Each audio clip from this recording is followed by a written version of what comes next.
There's this rule that I believe if you don't keep up with whatever you're supposed to keep up with, whether it's staying organized, keeping something clean, maintaining healthy habits, getting whatever job you're working on, maybe work at it over time. You know, if your clothes are wearing out, to just pay attention. Do you have holes in your socks? Are you running out of soap in your bathroom, toilet paper? Or do you not keep up with any of this stuff? And you see, like, you're either playing keep up or you just let things go to waste. It doesn't matter what we apply this to. It could be that dishes pile up, or that we don't keep up with our car maintenance, or you're not continuously trying to maintain your studies or your grades, or maybe there's some kind of performance that you're trying to improve, but you don't really put the practice into it, or, you know, time just builds up. And if we don't keep up with what we're supposed to keep up with, then the problem is, over time, this stuff adds up. It doesn't matter what it's about. This rule applies to everything. You know, if you don't try to keep your friendships and your relationships maintained in a healthy way, well, look what happens.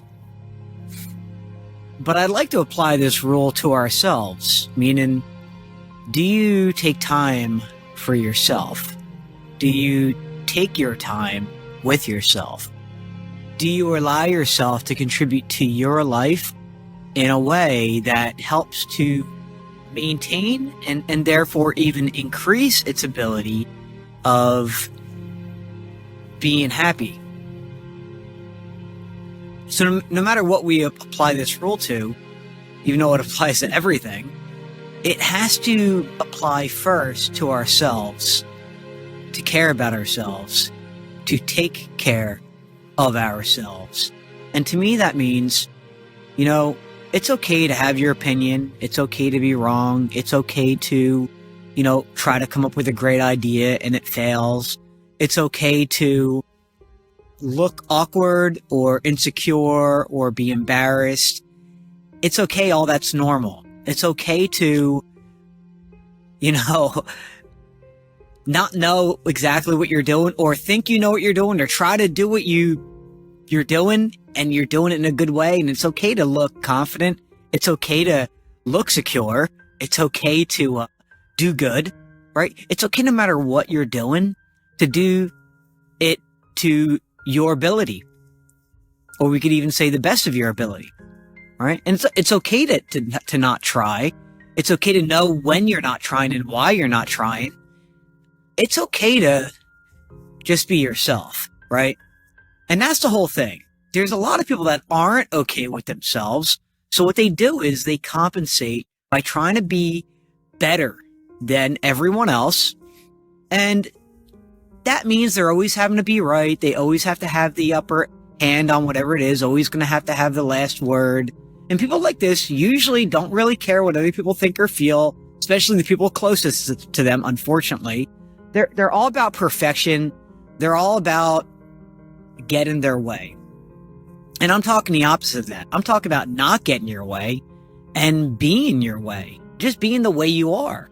And as simple as that sounds, it's very difficult for a lot of people. A lot of people need to win. They need to be better. They need to be more improved. They can't put their heart in a vulnerable place. They can't care in a vulnerable place. Everything has this idea of perfection, or they do the opposite of all this and they shut down, they isolate, they run away, they avoid, they deny, they pretend. So either way you look at any of this, none of that is really being you. All that is insecurity. You don't allow yourself to have your own voice. You don't allow yourself to work on improving having your own voice. And that doesn't mean you can say whatever you want whenever you want. It means that you care about your voice and you realize how that's going to be put out into the world without trampling, disrespecting, minimizing, overriding, and controlling. You know, there's a big difference with working at trying to be you versus trying to be this you that lacks the ability to care and love themselves.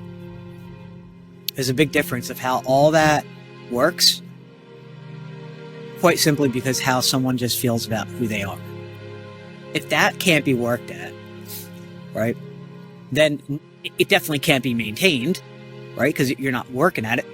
And therefore, there's going to be probably no improvement, or very little, if that. And you're gonna treat yourself just like a lot of people treat. Well, I'm not going to attend to this, and I'm going to let that fall to the wayside. I'm going to try to improve this, but then I'm going to forget to, or I'm not going to care enough to, or I'm going to put more of my effort, my energy, my intention into making myself have more pleasure, more rewards, more like I'm going to try to just feel good because I don't feel good. And that's why a lot of people have to do what they have to do. And in fact, they maintain and improve what's not good about themselves more than what's good about themselves. And there is a clear distinction that happiness definitely is not only not existent, but it's a false sense of happiness.